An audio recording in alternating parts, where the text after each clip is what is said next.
说水个好。国情解说2句，我含你做参考。解说，解文说理。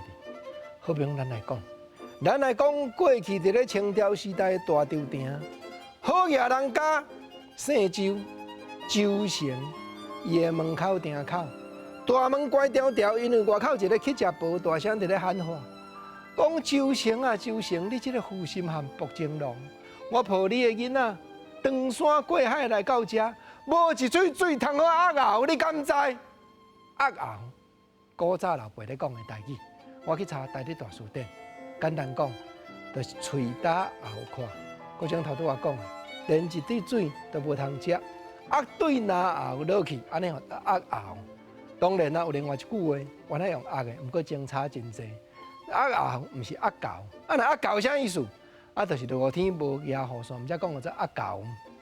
周成因牵手，金鸡啊，抱囡仔踮门口喊话，讲旧年你要登山过海做头路，我也借钱互你做船租，踏着好地步，某囝全无顾。你若遮糊涂啊，遮糊涂，这老歌的歌词，国情啊读出来拖病啦。总是金鸡啊抱囡仔问讲，周成啊，我对登山要来甲你归家，你敢知？归家，就是讲一家团圆。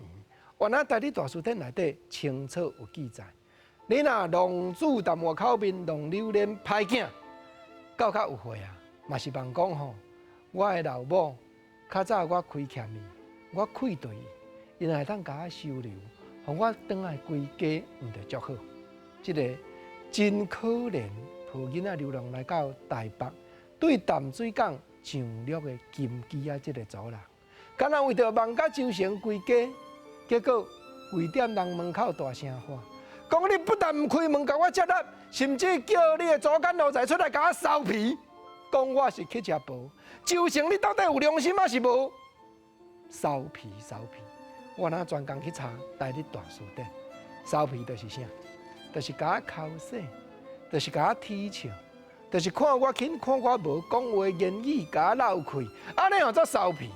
可怜金鸡啊！